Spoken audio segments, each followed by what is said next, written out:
Waouh! Vous avez vu? Jean-Luc Mélenchon est candidat à la présidentielle. C'est tellement inattendu, je n'arrive pas à le croire. Je suis bouleversé.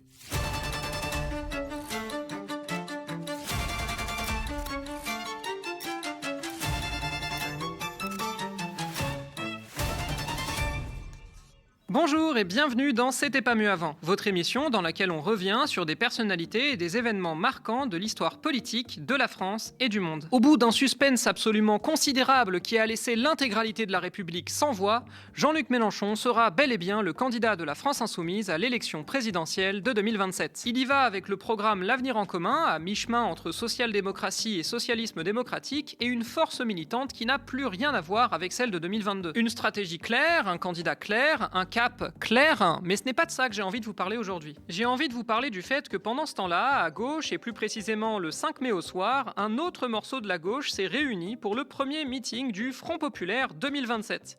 Vous savez, c'est le nom de la primaire de toute la gauche, mais en fait pas toute la gauche, enfin si plus ou moins, mais ça dépend des gens. Donc on est toujours sur le même périmètre qui risque fort d'être définitif, à savoir l'après pour la borne la plus à gauche, le Parti Socialiste, ou en tout cas la moitié gauche du Parti Socialiste pour sa borne la plus à droite, et entre les deux, Génération, le parti de Benoît Hamon, les écologistes, mais aussi Debout, le parti de François Ruffin. Mais là où je veux vous emmener, c'est sur le terrain du programme, parce que maintenant, ça y est, la plupart des formations qui participent à ce rassemblement ont un programme, et la coalition du Front Populaire 2027 elle-même a une base programmatique officielle. Et puis contrairement à 2022, où le PS et les écologistes avaient des programmes de centre-gauche, un peu sociodémocrates, au nom du réalisme et qui ne s'inscrivaient pas dans des courants de pensée particuliers, et ben en 2026, c'est plus du tout la même. Tous ces partis ont officialisé des projets plus radicaux, antilibéraux, voire carrément anticapitalistes, quitte à se revendiquer du socialisme au sens originel du terme. Ce shift, il s'est fait à la faveur de plusieurs choses. La prise des contrôles des partis par des courants plus progressistes et plus radicaux après 2022, qui ont marginalisé les figures plus conservatrices issues des décennies précédentes. Le retour en force du travail idéologique et programmatique qui a été exigé après des décennies d'effacement et de dépolitisation. Mais tout ça, on peut le ramener en bonne partie, pas que, mais en bonne partie,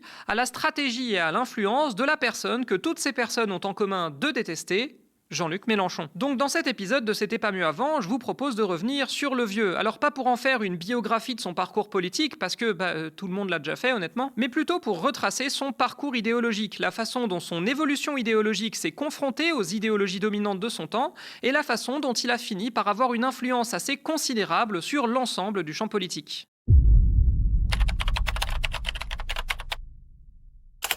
Bon, déjà, c'est un fait assez connu, mais Jean-Luc Mélenchon a commencé sa vie politique dans le mouvement communiste trotskiste, et plus précisément à l'Organisation communiste internationaliste. C'est donc un mouvement politique communiste, mais opposé au Parti communiste français, et qui a gagné pas mal de galons dans la jeunesse après que le Parti communiste n'a pas vraiment soutenu, ou en tout cas du bout des lèvres, la quasi-révolution de mai 68. Inspirée des théories marxistes-léninistes, elle prône la révolution, la dictature du prolétariat, la collectivisation des moyens de production, et la mise en place d'une société sans classe communiste. Accessoirement, elle se considère comme l'avant-garde éclairée du prolétariat qui doit prendre le contrôle de l'État après la Révolution. Selon Mélenchon, c'est bien cet élément-là qui le pousse à rompre avec l'ECI en 1976 pour rejoindre le Parti socialiste. Le PS, à ce moment-là, il est dans l'opposition depuis plus de 20 ans, et après avoir été marginalisé par ses reniements successifs, ses nombreuses ententes avec la droite sous la 4ème République et le départ de la majorité de ses militants, il a réussi à se reconstruire dans les années 70 autour de la figure charismatique de François Mitterrand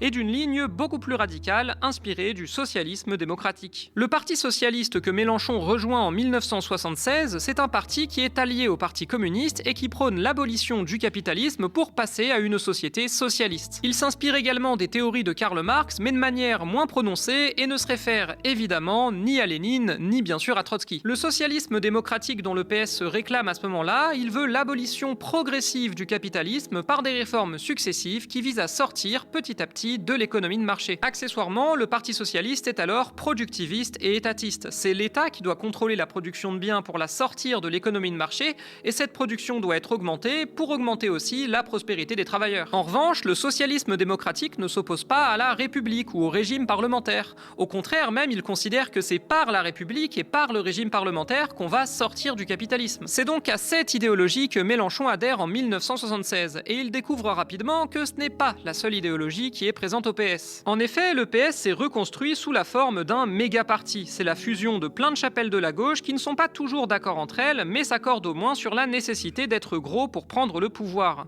Et on y trouve notamment toute une frange, emmenée par le très populaire Michel Rocard, qui considère que le Parti socialiste doit laisser tomber le socialisme démocratique pour suivre le même chemin que les autres partis socialistes et travaillistes européens, celui de la social-démocratie. Mélenchon n'est évidemment pas avec ces gens-là, c'est au contraire un mitterrandien convaincu, et ce même alors que Rocard devient plus populaire que Mitterrand à la fin des années 70. Mais ce sont bien les mitterrandiens qui gardent le contrôle du parti jusqu'au début des années 90, et ce sont eux qui remportent l'élection présidentielle de 1981.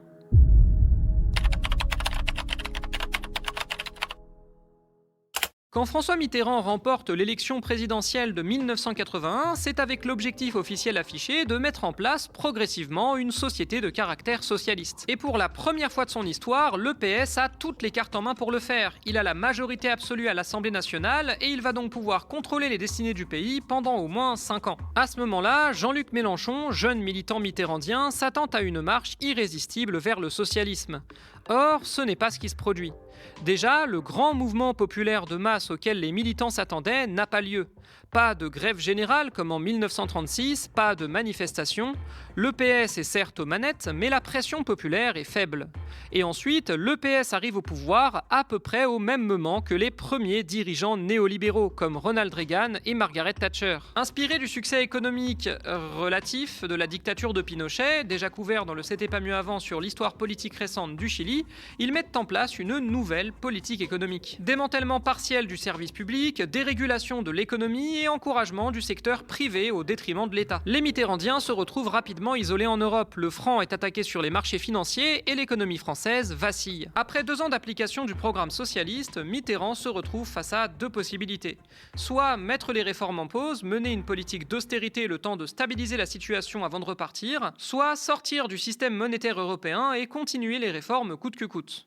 Ce que j'attends de lui n'est pas de mettre en œuvre je ne sais quelle forme d'austérité nouvelle, mais de continuer l'œuvre entreprise, adaptée à la rigueur des temps, pour que nous sortions au plus vite du creux de la tempête. Le problème, c'est que la pause dans les réformes a été définitive et que l'expérience socialiste démocratique en France, au sens premier du terme, elle s'est arrêtée là. En fait, ce qui se joue dans les années 80, c'est déjà le fait que Mitterrand était plus opportuniste que vraiment socialiste convaincu, donc sans doute plus enclin à jeter le socialisme sous le bus quand ça l'a servi politiquement, mais aussi le fait qu'une grande partie des cadres du Parti socialiste, désormais au pouvoir, étaient en train d'adhérer plus ou moins silencieusement aux thèses économiques néolibérales qui commençaient à devenir dominante. Et du coup, le courant rocardien, historiquement social-démocrate, a commencé à se déporter encore un peu plus vers la droite, pour se diriger vers le centre-gauche et prôner une alliance politique avec le centre plutôt qu'avec les communistes. Il obtient sa première grande victoire en 1988, quand François Mitterrand est réélu en promettant cette ouverture vers le centre et nomme Michel Rocard Premier ministre avec des ministres centristes. Ce virage idéologique s'explique aussi par l'évolution des partis sur sa gauche. Dans les années 70, le Parti socialiste était tiré vers la gauche par la concurrence du Parti communiste. Or, les années 80, c'est les années de la désintégration de l'électorat communiste qui passe de plus de 20% des voix à la fin des années 70 à moins de 10% à la fin des années 80. Et comme il n'a plus de parti puissant sur sa gauche, le Parti socialiste est désormais libre de devenir franchement social-démocrate et de suivre la même trajectoire que les autres partis de gauche européens qui n'avaient pas de parti communiste puissant sur leur gauche, comme le Parti social-démocrate allemand ou le Parti travailliste britannique. Mais alors il est où Mélenchon dans tout ça? Parce que quand même la vidéo est censée parler de Chonchon. Et bah le vieux, qui n'est pas encore vieux, poursuit sa route au Parti socialiste sans pour autant abandonner l'idéologie socialiste. Considérant que de toute façon le PS est devenu incontournable à gauche, il cherche à l'influencer de l'intérieur en fondant son propre courant avec les autres militants et cadres socialistes qui pensent comme lui. Ses positions évoluent aussi. Au début des années 90, il est convaincu par le traité de Maastricht, notamment parce qu'il croit au discours sur la réalisation d'une Europe sociale, mais aussi parce que l'adoption d'une monnaie unique économique, l'euro pouvait régler le problème du Parti socialiste qui avait été paralysé dans son action gouvernementale par les attaques sur le franc après 1981. Sauf que 10 ans plus tard, il commence à réviser son jugement et à devenir critique de la construction européenne qui prend un tournant de plus en plus néolibéral. De même, dans les années 90, il commence à parler d'un passage à une 6e République et à se montrer critique de la 5e, une position qui est encore assez marginale et détonne au sein du Parti socialiste qui suit pour à peu près tout une trajectoire absolument opposée. En 1997, quand le Parti socialiste retrouve le pouvoir avec la gauche plurielle, on ne peut déjà même plus vraiment qualifier le PS de social-démocrate. C'est un parti de centre-gauche qui navigue entre social-démocratie modérée et libéral-démocratie de centre-droit. Toutefois, quand Lionel Jospin devient Premier ministre, il n'a pas de majorité absolue et est obligé de composer avec des partis plus à gauche que le PS. Le Parti communiste, qui bouge encore un peu, et les Verts, qui ont émergé dans les années 90. Résultat, pendant 5 ans, le Parti socialiste mène une politique franchement social-démocrate, avec les 35 heures, les emplois jeunes, la couverture maladie universelle ou encore le Pacs. Ça n'empêche pas l'aile néolibérale d'avoir de l'influence, puisque c'est sous l'égide de Dominique Strauss-Kahn que le Parti socialiste privatise à tour de bras. Mais ça n'empêche que le PS gouverne à gauche, plus à gauche que son barycentre, et c'est dans ce contexte-là que Mélenchon accepte de rejoindre le gouvernement au tournant des années 2000. Et n'empêche qu'à cette époque-là, les idées les plus progressistes de la gauche plurielle ont été poussées au sein du Parti socialiste par Jean-Luc Mélenchon et son courant. C'est notamment Mélenchon lui-même qui est le premier en France, et ça il aime à le rappeler, à déposer un projet de loi préfigurant le Pacs, et donc une première union civile reconnaissant les couples homosexuels. Alors si Jospin avait gagné la présidentielle de 2002, il n'est pas dit que Mélenchon aurait continué à le soutenir, notamment parce que Jospin aurait probablement fait comme Hollande, mais avec 10 ans d'avance. Le Parti socialiste de 2002 n'est pas si éloigné idéologiquement de celui de 2012. Mais en 2002, il s'est passé quelque chose. Des partis communistes trotskistes d'extrême gauche ont réussi à obtenir un bon 10% des voix au premier tour, et connaissent alors leur apogée électoral. Et en 2005, ce sont ces partis-là, avec le Parti communiste à moitié crevé et les Verts, qui s'associent pour former un véritable front de gauche au référendum sur le traité constitutionnel européen. Le TCE était censé consacrer l'économie néolibérale en Europe, et Mélenchon a été l'un des seuls au PS à s'y opposer, ce qui lui a valu d'être marginalisé au sein du parti, d'autant plus que ça marche quand même un peu vu que le non l'a emporté. Galvanisé par cette victoire de la gauche antilibérale et constatant l'impossibilité de réformer le PS de l'intérieur, Mélenchon décide de le quitter après le congrès de 2008 pour fonder le parti de gauche avec d'autres militants socialistes en rupture de banc. Et en 2009, il cofonde le Front de gauche, une coalition de gauche antilibérale avec le Parti communiste et quelques petits mouvements.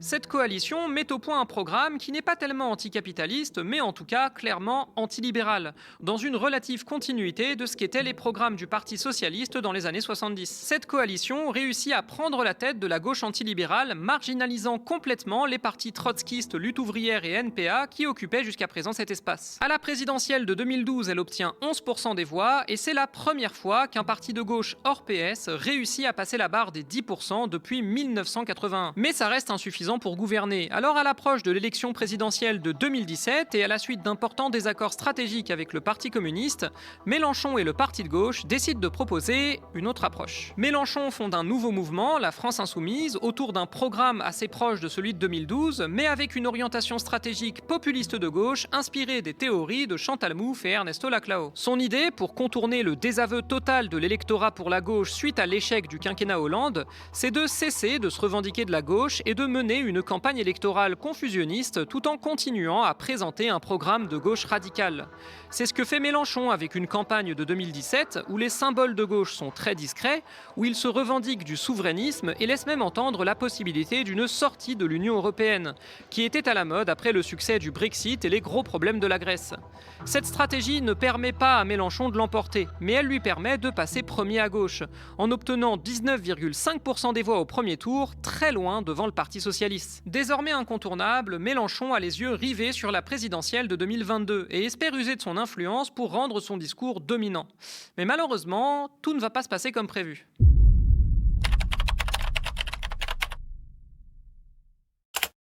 En fait, le premier quinquennat Macron, c'est plutôt une période de relative marginalisation de la France insoumise. Alors déjà, il y a les polémiques, mais il y a surtout les résultats électoraux, qui ne sont pas très bons. La France insoumise était une machine construite pour la présidentielle, mais après la présidentielle, non seulement elle n'a pas réussi à se structurer, mais en plus, elle s'est rapidement retrouvée prise au piège de ses contradictions. La stratégie électorale souverainiste et confusionniste de Mélenchon en 2017 avait attiré à lui pas mal de profils de souverainistes confus, justement. D'autant plus que Mélenchon avait pu tenir des propos particuliers dans les années 2010. Il avait notamment vertement critiqué une candidate du NPA qui portait le voile, affirmant que les personnes qui faisaient ça se stigmatisaient elles-mêmes pour ensuite s'étonner de la stigmatisation dont elles étaient victimes. Mais justement, comme il l'a lui-même reconnu, il a beaucoup évolué sur le sujet. Et par exemple, en 2019, c'est lui qui sort le mot islamophobie de sa marginalité pour en faire l'un de ses chevaux de bataille. C'est à peu près à ce moment-là que toute la partie la plus droitière de la France insoumise, des personnes comme Georges Kuzmanovic ou encore Andrea Cotarac, qui a d'ailleurs rejoint le RN, quitte le mouvement en dénonçant une dérive communautariste. C'est de fait aussi à ce moment-là que la France insoumise commence à se tourner de moins en moins vers les fâchés pas fachos et de plus en plus vers les quartiers populaires urbains, à l'initiative notamment du député Éric Coquerel. Mais cette stratégie n'a pas été payante tout de suite. Au contraire, entre 2017 et 2022, LFI enchaîne les revers électoraux. 6% aux européennes de 2019 et un score quasi inexistant aux municipales de 2020. A l'inverse, au même moment, c'est plutôt les écologistes de ELV qui triomphent. Du coup, à l'approche de l'élection présidentielle de 2022, à gauche, le camp social-démocrate s'est reconstitué autour de Yannick Jadot, et c'est le parti écologiste qui apparaît en dynamique à ce moment-là. Et quand Mélenchon se lance dans la campagne présidentielle de 2022, il est beaucoup retombé dans les sondages et stagne aux alentours de 10% des voix, pendant que Macron et Le Pen, eux, caracolent en tête avec près de 30% des intentions de vote chacun. Et pourtant, la suite, on la connaît. Malgré des débuts difficiles, c'est surtout la division des autres qui finit par profiter à Mélenchon. La division du reste de la gauche, déjà, qui se déchire entre Jadot, Hidalgo, Taubira, Montebourg et Roussel, mais aussi la division de l'extrême droite, où l'émergence de Zemmour fait retomber le seuil d'accès au second tour jusqu'à 15 petits %. Mélenchon ayant évité la guerre des chefs et s'étant maintenu avec un socle de 10% des voix, il agrège progressivement le vote utile, fait revenir quelques abstentionnistes et termine avec 22% des voix dans un mouchoir de poche avec Marine Le Pen. Et c'est surtout là, en réalité, que commence l'influence de l'idéologie insoumise sur le reste de la gauche.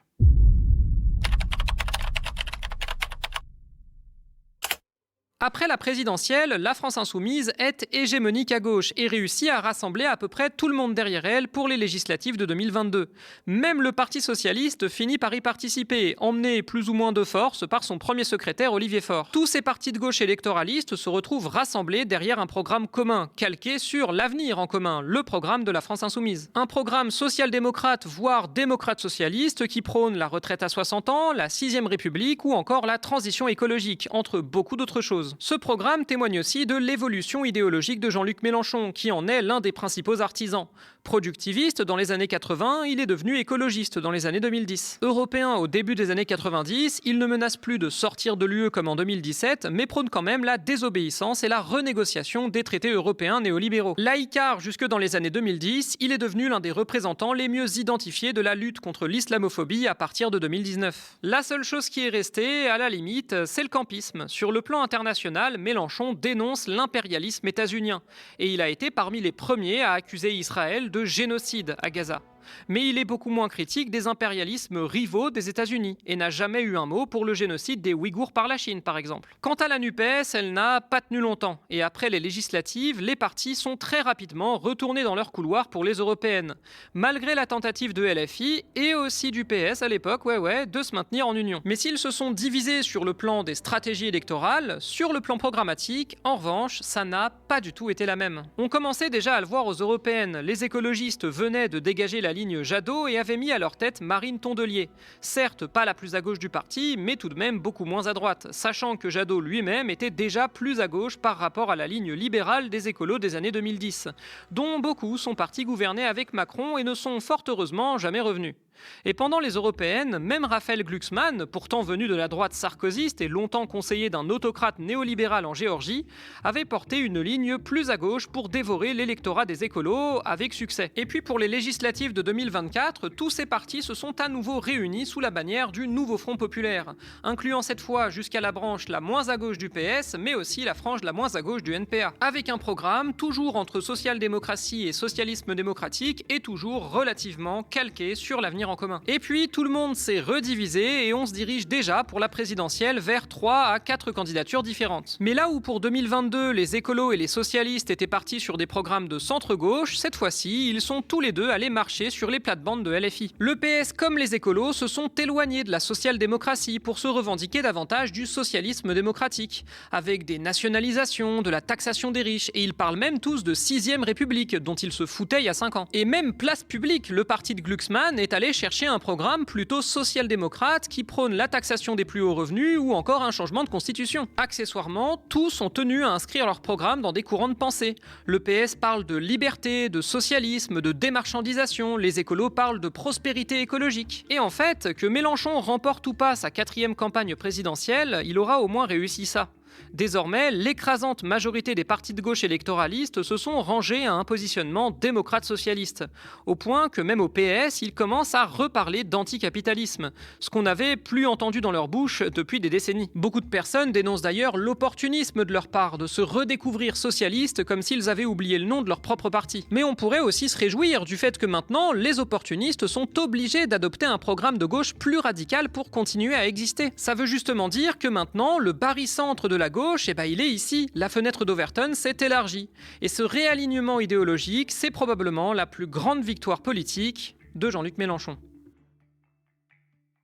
C'est la fin de cet épisode de C'était pas mieux avant. Si vous l'avez apprécié, vous pouvez vous abonner aux différentes chaînes du média et pourquoi pas nous soutenir financièrement. Vos dons sont la garantie de notre indépendance. À la prochaine!